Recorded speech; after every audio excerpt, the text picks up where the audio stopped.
30 வயசுல வலிமையா இருந்த ஒருத்தர் 60 வயசு தொடும்போது ஏன் திடீர்னு பலவீனமாகறார்? பல நேரங்கள்ல சரி வயசாச்சு அதான் உடம்பு முடியல அப்படின்னு நம்ம ரொம்ப ஈஸியா ஒரு காரணத்தை சொல்லி சமாதானமாகிடுறோம்.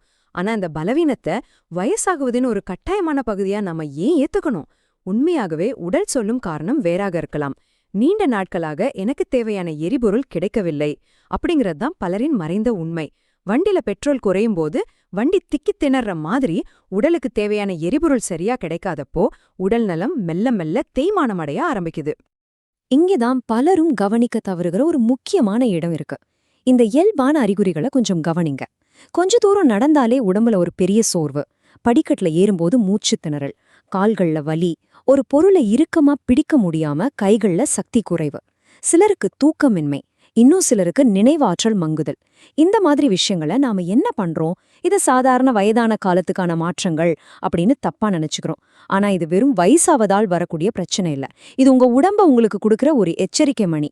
காரோட டேஷ்போர்ட்ல ரெட் லைட் எரியற மாதிரி உள்ள ஏதோ ஒரு முக்கியமான விஷயம் குறைஞ்சிட்டு இருக்கு அப்படிங்கிறதுக்கான அலாரம் தான் இது. பகுதி 1, அமைதியான தசை இழப்பு. முன்னாடி பார்த்த அந்த அறிகுறிகளுக்கு பின்னாடி இருக்கிற அந்த அமைதியான வில்லன் யார் தெரியுமா?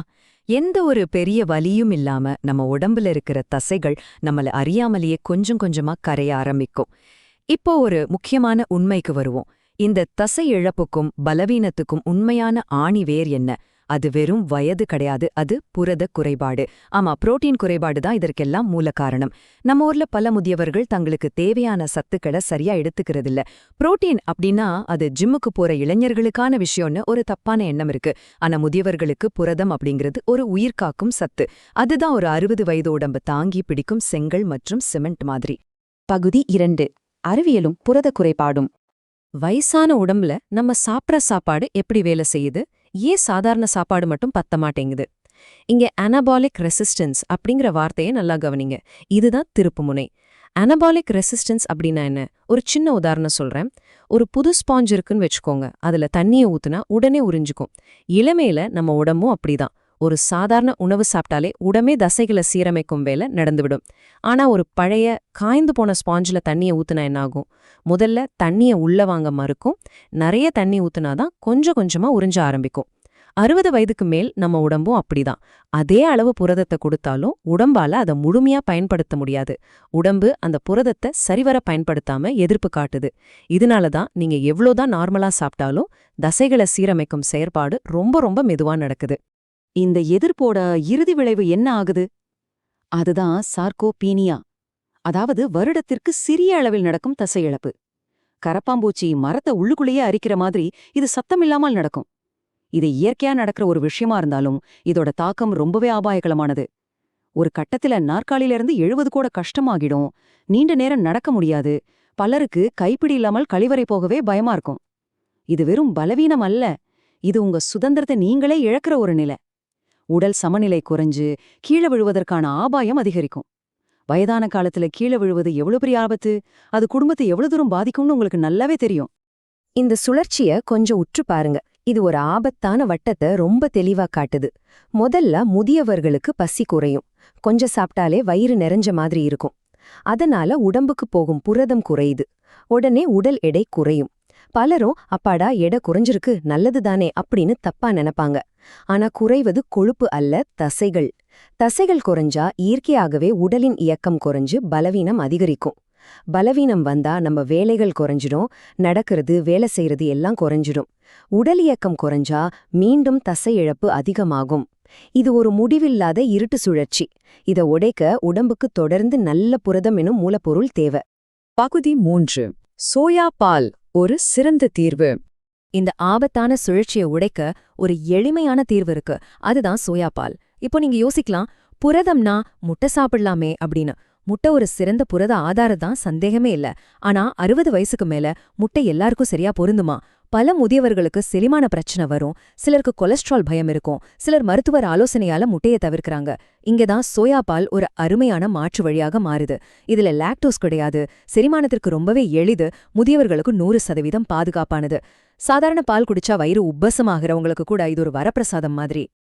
இங்க ஏன் நம்பர் 1 போட்டிருக்கு தெரியுமா? தாவர அடிப்படையிலான உணவுகள்ல சோயா மட்டும்தான் முழுமையான புரதம் அப்படின்னு அழைக்கப்படுற நம்பர் 1 உணவு. பொதுவா காய்கறிகள் பருப்பு வகைகள்ல ஏதாவது ஒரு அமினோ அமிலம் கம்மியா இருக்கும். வீடு கட்ட செங்கல் மணல் சிமெண்ட் எல்லாம் வேணும்.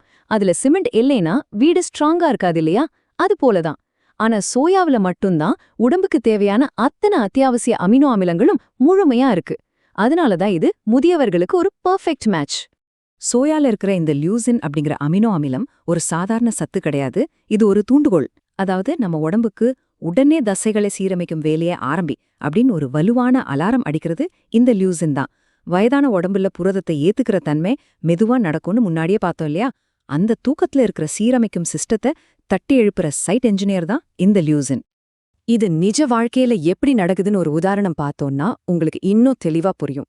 ஒரு 67 வயசான தாத்தாவோட கதையை எடுத்துக்குவோம். அவருக்கு எப்பவுமே சோர்வு. காலையில எழுந்ததும் கட்டில்ல இருந்து எழும்போது ஒரு பெரிய போராட்டம். அவர் சாப்பிடுறது வழக்கமான இட்லி சாதம் ரசம் காய்கறி தான். புரதம் ரொம்பவே குறைவு. அவர் உணவில் தினமும் சர்க்கரை இல்லாத ஒரு கப் சோயா பால் சேர்க்கப்படுது. முதல் வாரத்துல எந்த பெரிய அதிசயமும் நடக்கல. ஆனா சில வாரங்கள் கழிச்சு மெதுவாக அவர் உடம்புல ஆற்றல் மேம்படுது, கால்கள்ல உறுதி அதிகரிக்குது, சோர்வு குறையுது. இது ஏதோ பெரிய அற்புதம் கிடையாதுங்க. ரொம்ப நாளா உடம்புக்கு கிடைக்காம இருந்த அந்த தேவையான மூலப்பொருள் கடைசியா கிடைச்சிருக்கு. உடம்பு தன்னோட வேலையை செய்ய ஆரம்பிச்சிருக்கு, அவ்வளவுதான். பகுதி 4 கட்டுக்கதைகளும் உண்மைகளும். ஆனா சோயா பால் பத்தி பேசும்போதெல்லாம் வாட்ஸ்அப் ஃபார்வர்ட் மெசேஜ்ல சில கட்டுக்கதைகள் ரொம்ப வேகமா பரவும். சோயாவில் இருக்கிற ஐசோஃப்ளேவோன்ஸ் அப்படிங்கிற மூலக்கூறுகள் உடம்புல ஈஸ்ட்ரோஜன் ஹார்மோன் போல செயல்படும். அதனால ஆண்களுக்கும் சரி பெண்களுக்கும் சரி பிரச்சனை வரும் ஒரு கட்டுக்கதை இருக்கு. ஆனா தற்போதைய அறிவியல் ஆய்வுகள் ரொம்ப தெளிவா சொல்லுது, மிதமான அளவுல சோயா எடுத்துக்கிறது 100% பாதுகாப்பானது. தாவரங்கள்ல இருக்கிற ஈஸ்ட்ரோஜன் வேற, மனித உடம்புல இருக்கிற ஈஸ்ட்ரோஜன் வேற. இது ஒரு பொம்மை காரை வச்சு உண்மையான காரை ஓட்ட ட்ரை பண்ற மாதிரி. தினமும் 1 கப்பு அல்லது 2 கப் சோயா பால் குடிக்கிறதுனால எந்த ஹார்மோன் பிரச்சனையும் வராது அப்படிங்கிறது தான் அறிவியல் பூர்வமான உண்மை. சரி, எல்லா சோயா பாலும் ஒன்னும் கிடையாது. நீங்க கடையில வாங்கும்போது இந்த விஷயங்களை கண்டிப்பா ஞாபகம் வச்சுக்கோங்க. ஃப்ளேவர்ட் பாலுங்கிற பேர்ல சக்கரை அதிகமா இருக்கிற சோயா பானங்களை கண்டிப்பா தவிர்க்கணும். நீங்க பார்க்க வேண்டியது அதிக புரதம் இருக்கா மற்றும் கால்சியம் மற்றும் வைட்டமின் டி சேர்க்கப்பட்டிருக்கான்னு மட்டும்தான். ஏன்னா 60 வயசுக்கு மேல தசை மட்டும் இல்ல, எலும்புகளுக்கும் பாதுகாப்பு தேவை. பலருக்கு தெரியாமலேயே ஆஸ்டியோபோரோசிஸ் ஆரம்பிச்சிடும். எலும்புகள் பலவீனமாகும். புரதமோ கால்சியமும் சேர்ந்துதான் உங்க உடல் கட்டமைப்ப, உங்க அஸ்திவாரத்தை முழுமையா பாதுகாக்கும். பகுதி 5 எப்படி எப்போது குடிக்கலாம். இதை எப்படி நம்ம அன்றாட வழக்கமா மாத்துறது? எப்போ குடிச்சா இதோட முழு பலனும் கிடைக்கும்? ரொம்ப சிம்பிளான 3 ஸ்டெப்ஸ் இருக்கு. முதல்ல சர்க்கரை இல்லாத சத்துக்கள் சேர்க்கப்பட்ட சோயா பால் வாங்கிக்கோங்க. காலையில காலை உணவு கூடவோ அல்லது சாயங்காலமோ 1 கப் குடிக்கலாம். இதுல ஒரு சீக்ரெட் என்னன்னா, நீங்க லேசான வாக்கிங் அல்லது ஏதோ ஒரு மிதமான உடற்பயிற்சி செஞ்சுட்டு அதுக்கப்புறம் இது குடிச்சிங்கன்னா அதோட தாக்கம் இன்னும் பல மடங்கு சிறப்பா இருக்கும். ஏன்னா அந்த நேரத்துல உங்க தசைகள் ஒரு காஞ்ச ஸ்பாஞ்ச் மாதிரி சத்துக்களை உறிஞ்சு தயாரா இருக்கும். நீங்க குடுக்கற புரதம் அத்தனையும் நேரா உங்க தசைகளை பாதுகாக்கும் வேலைக்கு போய் சேரும். பகுதி 6 நீண்ட ஆரோக்கியமான வாழ்க்கை. 1 கப் சோயா பால் அப்படின்றது ஒரு அருமையான ஆரம்பம்தான். ஆனா நம்மளோட உண்மையான இலக்கு முழுமையான, யாரையும் சாராத ஒரு சுதந்திரமான முதிய பருவம். உலகத்துல அதிக நாட்கள் ரொம்ப ஆரோக்கியமா மக்கள் வாழ்ற இடங்களை ப்ளூ ஜோன்ஸ் அப்படின்னு சொல்வாங்க. அவங்களோட ரகசியம் எந்த ஒரு தீவிரமான டயட்டோ ஜிம் ஒர்க் அவுட்டோ கிடையாது. ஒரு சமநிலையான அணுகுமுறைதான்.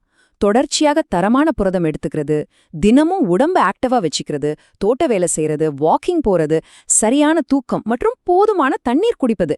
சின்ன சின்ன விஷயங்கள் தான் பெரிய மாற்றத்தை கொடுக்கும்.